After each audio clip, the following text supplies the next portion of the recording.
நேற்று ஐபிஎல் ஆனது கோலாகலமாக துவங்குச்சு.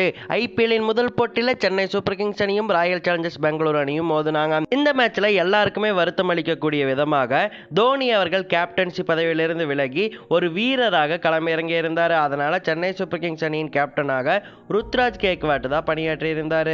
டாஸ் ஜெயிச்ச ஆர்சிபி பேட்டிங்கை தேர்ந்தெடுத்திருந்தாங்க. அந்த அணியின் ஓப்பனர்ஸா விராட் கோலி மற்றும் ஃபாஃப் டு பிளெசிஸ் களமிறங்கி ஒரு பொறுமையான ஆட்டத்தை வெளிப்படுத்தி இருந்தாங்க.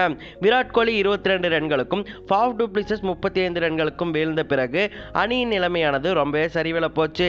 மிடில் ஆர்டர் பேட்ஸ்மேன்லாம் சொதப்ப தொடங்கினாங்க. இதுக்கு மிக முக்கிய காரணமாக சென்னை சூப்பர் கிங்ஸ் பவுலரான முஸ்தபிசர் ரஹ்மான் இருந்தார்.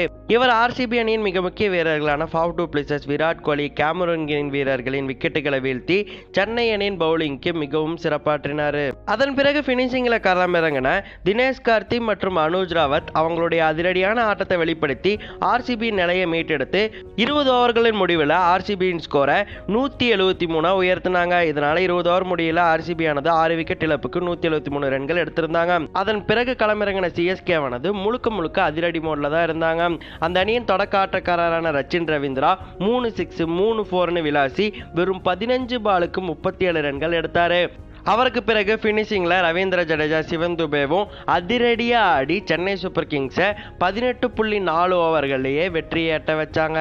சென்னை அணி சார்பாக ரச்சின் ரவீந்திரா 35 ரன்களும், சிவன் துபே 34 ரன்களும், ஜடேஜா 28 ரன்களும் அதிகபட்சமாக எடுத்திருந்தாங்க. இந்த வெற்றியின் மூலம் சென்னை சூப்பர் கிங்ஸ் ஆனது ஐபிஎல்லின் முதல் போட்டியில் வெற்றி பெற்று இருக்கு. இந்த வெற்றியால் ரசிகர்கள் எல்லாருமே ஆனந்தத்தில் இருக்காங்க. ஆனால் உங்கள் எல்லாருக்குமே தெரியும், தல தோனி அவர்கள் கேப்டன்சி பதவியிலிருந்து விலகி ருத்ராஜ் கேக்வாட் கிட்ட கொடுத்துட்டாருன்னு சொல்லிட்டு.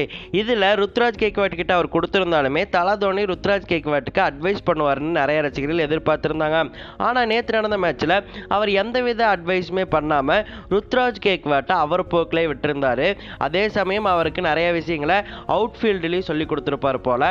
அதனாலேயே ஒரு சிறப்பான கேப்டனாக செயல்பட்டார் ருத்ராஜ் கேக்வாட். இந்த மேட்சை பற்றி நீங்கள் என்ன நினைக்கிறீங்க அப்படிங்கிறத மறக்காமல் கமெண்ட்டில் சொல்லிட்டு மறக்காமல் நம்ம சேனலுக்கு சப்ஸ்கிரைப் பண்ணுங்கள்.